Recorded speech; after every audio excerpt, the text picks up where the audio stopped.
आईने के सामने खड़ी होकर आशना तैयार हो रही थी। उसने मिनी ड्रेस पहन रखी थी। लाल रंग की लिपस्टिक और आंखों में काजल लगाकर वो बहुत ही सुंदर दिख रही थी। उसने बाल में अच्छे से जूड़ा भी बनाया था। अपनी खूबसूरती को आईने में निहारते हुए वो गालों में पाउडर लगा रही थी।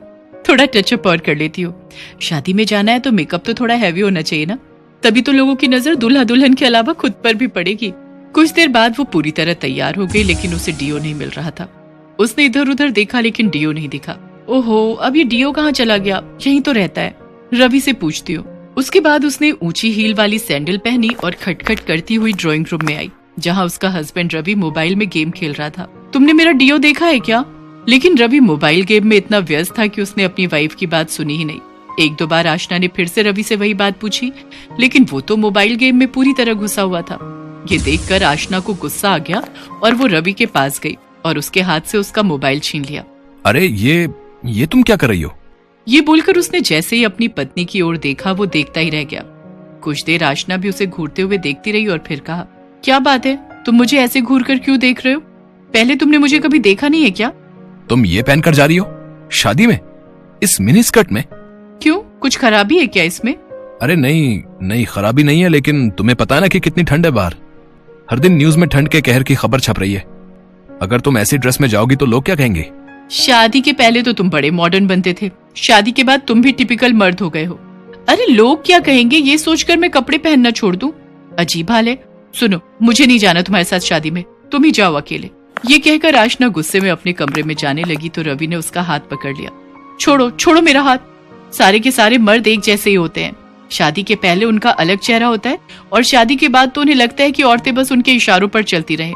वो जो चाहे औरतें वही करें, जो चाहे पहने, जो चाहे खाए, जहाँ वो चाहे औरतें जाएं। अरे आप लोग को पत्नी नहीं दासी चाहिए होती है। आशना देखो, तुम बात को क्यों च्युइंगम की तरह खींच रही हो? मैं खींच रही हूँ? लो कर लो बात। शादी में मैं क्या पहनूं ना पहनूं ये अब आप डिसाइड करेंगे। आशना, ये मैं कहाँ कह रहा हूँ कि मैं तुम्हारे कपड़े डिसाइड करूंगा। तुम्हें जो पहनना है पहनो, लेकिन तुम देख रही हो ना कितनी सर्दी है। अगर इन छोटे कपड़ों में तुम बाहर जाओगी तो बीमार होने का डर है। बीमार तो बहाना है रवि। तुम खुद नहीं चाहते कि मैं तुम्हारे साथ शादी में ऐसे कपड़ों में जाऊं। नहीं आशना, ऐसा बिल्कुल नहीं है। तुम्हारा अगर मिनी ड्रेस में ही शादी अटेंड करने का मन है तो नो प्रॉब्लम। रवि बात ज्यादा बढ़ाना नहीं चाहता था, क्योंकि उसे पता था कि आशना सुनेगी नहीं। आशना मिनी ड्रेस में ही शादी में पहुंच गई। वहां सभी की नजर उसी पर टिक गई। सभी उसे घूर घूर कर देख रहे थे। रवि को थोड़ा अजीब महसूस हो रहा था, लेकिन आशना तो बहुत खुश थी। देख रहे हो, सभी मुझे कैसे घूर घूर कर देख रहे हैं। लगता है मैं कुछ ज्यादा ही ब्यूटीफुल लग रही हूँ। और एक तुम थे जिसने घर पर कितनी नौटंकी की मेरे इन कपड़ों को लेकर। रवि ने आशना की बातों का कोई जवाब नहीं दिया। उधर रवि के सामने तो नहीं, लेकिन उसकी पीठ पीछे सभी आशना के कपड़ों को लेकर बातें बना रहे थे। अरे ये रवि की वाइफ को क्या हो गया वर्मा? देख रहे हो कैसी ड्रेस पहन के आई है? अच्छी तो है ड्रेस शर्मा। अरे ड्रेस तो अच्छी है, लेकिन इतनी सर्दी में कौन ऐसी ड्रेस पहनता है भाई? गजब हाल है भाई, गजब हाल है। अरे जिसने ऐसे कपड़े पहने उसे सर्दी नहीं लग रही, तो तुम क्यों अपना खून जला रहे भाई हैं? चलो अब पेट पूजा का समय हो गया है। सुना है शादी में 5 स्टार होटल के शेफ बुलाए गए हैं। खाना खाते वक्त भी सभी की नजर आशना पर ही थी, लेकिन आशना को लग रहा था कि सभी उसकी खूबसूरती को निहार रहे हैं। रवि, सभी लोग मुझे घूर रहे हैं और एक तो मुंह की खाने पर टूट पड़े हो। एक सेल्फी तो ले लो। हाँ सेल्फी, हाँ रुको, मैं हाथ धोकर आता हूँ। रवि ने हाथ धोकर सेल्फी ली। जैसे जैसे रात बढ़ रही थी, सर्दी और भी ज्यादा बढ़ रही थी। सभी लोगों ने तो गर्म कपड़े पहन रखे थे, तो उन्हें कुछ खास फर्क नहीं पड़ता था, लेकिन आशना की हालत अब थोड़ी खराब हो रही थी। रवि, बहुत ठंड लग रही है, अब घर चलें? घर? शादी नहीं देखनी क्या तुम्हें? नहीं रवि, इतना पेशेंस नहीं है मुझ में। रवि और आशना अपनी कार से घर वापस लौट आए। अगले दिन की बात है।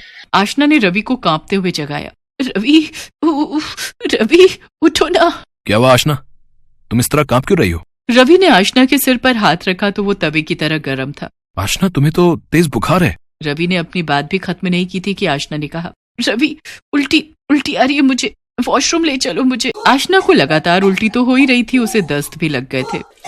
रवि, बहुत वीकनेस लग रही है, बहुत ही ज्यादा। ये कहकर आशना जमीन पर गिर पड़ी। उसे सांस लेने में भी अब दिक्कत हो रही थी।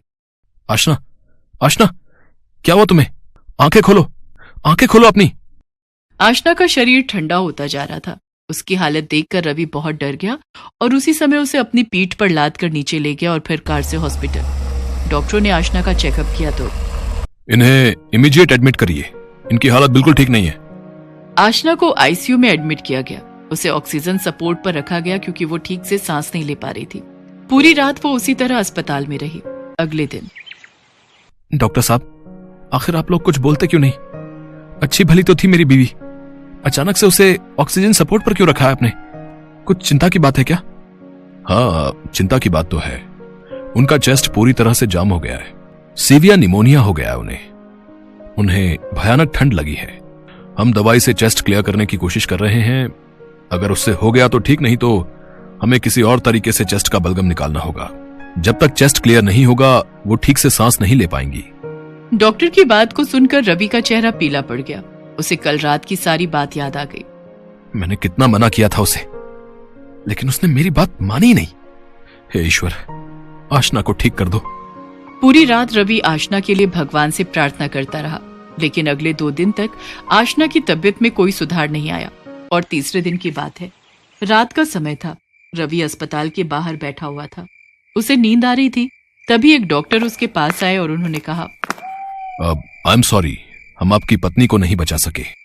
डॉक्टर की यह बात सुनकर रवि की आंखों के आगे अंधेरा छा गया। वो भागा भागा आईसीयू में गया और वहां जाकर उसकी सांसें थम सी गईं। सफेद कपड़ों में लिपटी उसकी आशना शांत सी लेटी हुई थी। आशना, आशना, तुम मुझे ऐसे छोड़कर नहीं जा सकती, नहीं जा सकती। कैसे जीऊंगा मैं तेरे बिना, कैसे? प्लीज आशना, उठ जाओ, उठ जाओ मेरी खातिर, प्लीज प्लीज प्लीज उठ जाओ। मुझे इस तरह इस सफर में अकेला छोड़कर मत जाओ। आप इस तरह चिल्ला क्यों रहे हैं? डॉक्टर, मेरी पत्नी मर गई। ये आप क्या कह रहे हैं? आपकी पत्नी अब खतरे से बाहर है, यही कहने तो मैं आया हूं। आप उनसे मिल सकते हैं। रवि को अपने कानों पर विश्वास नहीं हो रहा था। इसका मतलब वो जो देख रहा था वो सब सपना था। हे भगवान, कितना बुरा सपना था वो भागकर आईसीयू में गया। आशना होश में आ चुकी थी। उसने जैसे ही रवि को देखा तो वो जोर जोर से रोने लगी। I am sorry Ravi, I am sorry. मैंने अपनी गलती के कारण तुम्हें बहुत परेशान किया ना। सॉरी, अब मैं कभी छोटे कपड़े नहीं पहनूंगी। नहीं आशना, कपड़ों में बुराई नहीं है, बस हर कपड़े का एक समय होता है। अब स्विमिंग पूल में हम लुंगी पहनकर तैरेंगे तो कितने फनी लगेंगे, क्यों? रवि की बातों को सुनकर आशना ने उसे मुस्कुराते हुए गले लगा लिया।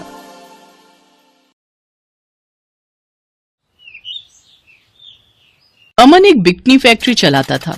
उसका काम काफी अच्छा था। काफी शहरों में उसका माल सप्लाई होता था। अमन के परिवार में उसकी माँ और पत्नी थे। अमन की शादी 1 साल पहले ही रीमा से हुई थी। रीमा बहुत ही नाइस नेचर की लड़की थी। मम्मी जी, ये लीजिए आपकी बिना चीनी वाली चाय, और अमन ये आपकी लेमन टी। सच रीमा, तुम हम सबका कितना ख्याल रखती हो। मम्मी जी, आप भी तो मेरा कितना ख्याल रखते हो। रीमा, मुझे आने में आज लेट हो जाएगा। नए सैंपल आए हैं तो उनकी चेकिंग करनी है, मैं चलता हूँ। अमन की फैक्ट्री में बिकनी के नए सैंपल आए थे। अमन को लगता था कि इस बार अगर कस्टमर्स को सैंपल पसंद आ गए तो उसे अच्छे ऑर्डर्स मिल जाएंगे। पर कहते हैं ना कि वक्त का कुछ पता नहीं होता कि कब क्या हो जाए। अचानक रात को वापस आते समय अमन की कार का एक्सीडेंट हो जाता है और उसकी कार एक खंभे से टकरा जाती है। अमन का इतना बुरा एक्सीडेंट होता है कि अमन बिस्तर पर आ जाता है। अमन का सारा काम बंद हो चुका था क्योंकि उसके न जाने से फैक्ट्री में कोई काम नहीं हो रहा था। क्या करूं, मैं कुछ समझ नहीं आ रहा। बार बार सबके फोन आ रहे हैं, किस किस से समय मांगू। मेरे एक्सीडेंट के बाद सब कुछ खत्म हो रहा है। कितनी उम्मीदें थी, पर मेरी तो फैक्ट्री बंद होने की नौबत आ गई है। परेशान मत हो बेटा, तू अपनी तबीयत की चिंता कर। अगर तू ऐसे ही सोचेगा तो तेरी तबीयत और बिगड़ जाएगी। आप चिंता मत करो, आपकी फैक्ट्री बंद नहीं होगी। माँ जी, हम दोनों मिलकर फैक्ट्री का काम देखेंगे। आप मेरा साथ देंगी ना? रीमा, हम ये काम कैसे कर सकते हैं बहू? क्यों माँ जी, हम क्यों नहीं कर सकते? आजकल की एडवांस दुनिया में औरतें मर्दों के साथ कदम से कदम मिलाकर चलती हैं। आज अमन को हमारी जरूरत है। फैक्ट्री में सैंपल रखे हुए हैं, बस हमें सैंपल्स कस्टमर्स को दिखाने हैं और जो भी कपड़ा आया हुआ है उसका माल बनवाना है। रीमा, तुम ये सब कैसे संभालोगी? किस तरह के कस्टमर होंगे, कहाँ कहाँ जाना पड़ेगा, बहुत मुश्किल है। आप चिंता मत करो, मेरे साथ माँ जी हैं। मैं आराम से इस काम को संभालूंगी। माँ जी, आप फैक्ट्री का काम देखना, मैं सैंपल लेकर कल से ही कस्टमर्स के शोरूम में जाना स्टार्ट करती हूँ। रीमा ने सोच लिया था कि वो अपनी सास के साथ मिलकर बिकनी का बिजनेस संभाल लेगी। अगले दिन रीमा अपनी सास के साथ फैक्ट्री पहुंचती है। रीमा की सास अंजना ऑफिस का सारा काम देखने लगी और रीमा सैंपल लेकर कस्टमर्स को दिखाने लगी। शुरू शुरू में तो उसको झिझक होती थी, क्योंकि सबके सामने सैंपल दिखाना, पूरी प्रेजेंटेशन तैयार करना, सब कुछ समझाना। पर धीरे धीरे रीमा को इसकी आदत हो गई। कुछ ही समय में उसने अपनी सास अंजना के साथ मिलकर बिकनी का सारा बिजनेस संभाल लिया। माँ जी, पूरे 50 लाख का ऑर्डर है, हमें इस माल को बहुत अच्छे से तैयार करना है। रीमा, मैंने सब कुछ देख लिया है, एक बार तुम भी फाइल चेक कर लो, कहीं कोई गड़बड़ तो नहीं है ना? सारे सैंपल वही है ना जो माल बन रहा है? अरे माँ जी, टेंशन क्यों लेते हो, मैं पहले ही चेक कर चुकी हूँ। मैंने वही माल बनवाया जिसका हमें ऑर्डर मिला है। मैंने पहले ही सब कुछ देख लिया था। अच्छा चलिए, थोड़ी देर घर पर चलकर आराम करते हैं, तब तक निरंजन यहाँ पर काम देख लेगा। निरंजन, तुम यहीं ऑफिस में रहना, मैं शाम तक वापस आती हूँ। ओके मैडम, कोई बात नहीं, मैं सब देख लूंगा। निरंजन कुछ समय के लिए गांव चला गया था। पीछे से अमन का एक्सीडेंट हो गया। निरंजन जब वापस आया तो उसने रीमा और अंजना को फैक्ट्री में देखा। निरंजन अमन के बचपन का दोस्त था। वो बहुत गरीब था, इसलिए उस पर तरस खाकर अमन ने उसे अपनी फैक्ट्री में नौकरी दे दी थी। पर निरंजन मन ही मन अमन से चिढ़ता था। निरंजन फाइल में सैंपल के पीस बदल देता है। वो बनाने वाले सैंपल की फोटो के बदले दूसरे सैंपल की फोटो लगा देता है। कुछ देर बाद वो फाइल वर्कर्स को दे देता है और माल बनना शुरू हो जाता है। अब देखता हूँ इन्हें बर्बाद होने से कौन बचाता है। पूरे 50 लाख का माल जो ऑर्डर दिया था, उसकी जगह जब दूसरा माल कस्टमर के पास पहुंचेगा तब इनकी अक्ल ठिकाने आ जाएगी। इसमें मेरी क्या गलती है? मैडम ने तो फाइल को चेक कर लिया था।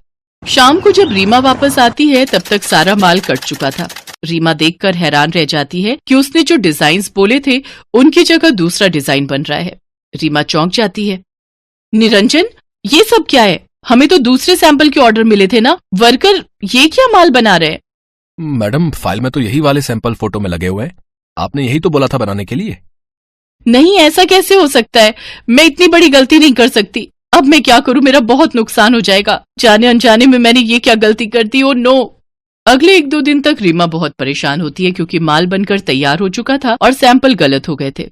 एक दिन रीमा जब घर पर होती है तो उसे उसी कस्टमर का फोन आता है जिसने माल बनवाया था। रीमा फैक्ट्री पहुंचती है और वो कस्टमर वही था। रीमा और उसकी सास उसे ऑफिस में ले जाती हैं। निरंजन लगातार उन्हें देखकर मन ही मन हंस रहा था। कुछ देर के बाद रीमा निरंजन को ऑफिस में बुलाती है। मैडम, आप परेशान मत होइए, मैं... रीमा निरंजन को जोरदार चांटा लगाती है। रीमा जी, इस आदमी के कारण आपका जो भी नुकसान होने वाला था उसकी बिल्कुल चिंता मत कीजिए। मैं आपका ये माल भी खरीद लूंगा और जो सैंपल दिए हैं मैं वो भी बनवा लूंगा। पर ऐसे घटिया इंसान से बचकर रहिएगा। मुझे आपके हालात पता हैं। अमन जी का एक्सीडेंट और उसके बाद आपका अपनी सासू माँ के साथ मिलकर इस बिजनेस को संभालना और बाकी आपकी हिम्मत और मेहनत देखकर मुझे बहुत अच्छा लगा। वो तो मैंने निरंजन को बाजार में किसी से बात करते देख लिया। ये उससे कह रहा था कि किस किस तरह से इसने सैंपल के पीस बदल दिए और आपका नुकसान चाहता है। पर हम में भी इंसानियत जिंदा है रीमा जी, हम भी किसी का नुकसान नहीं होने दे सकते, और वो भी तब जब जानबूझकर उनके साथ कोई गलत कर रहा हो। थैंक यू मिस्टर राज, आप जैसे कस्टमर अगर हमारे साथ हैं तो हमारे बिजनेस को कोई नहीं गिरा सकता। इससे पहले कि हम पुलिस को तुम्हारे बारे में बताएं, निरंजन तुम यहाँ से निकल जाओ और आइंदा अपना चेहरा मत दिखाना। तुम क्या समझते हो औरतें कमजोर होती हैं तो उन्हें कोई भी ठग सकता है? नहीं, औरतों की ताकत को तुम नहीं जानते हो। निकल जाओ यहाँ से। निरंजन अपना सा मुंह लेकर चला जाता है। मिस्टर राज वो माल भी खरीद लेते हैं जो बन चुका था और बाकी के माल का भी ऑर्डर दे देते हैं। अमन को सारी बात पता चलती है। वो भी निरंजन की हरकत पर गुस्सा था। कुछ समय बाद अमन की तबीयत ठीक हो जाती है, पर ऐसा नहीं था कि अब रीमा और अंजना ने काम छोड़ दिया। नहीं, अब अंजना और रीमा भी अमन के साथ फैक्ट्री में काम देखती थी।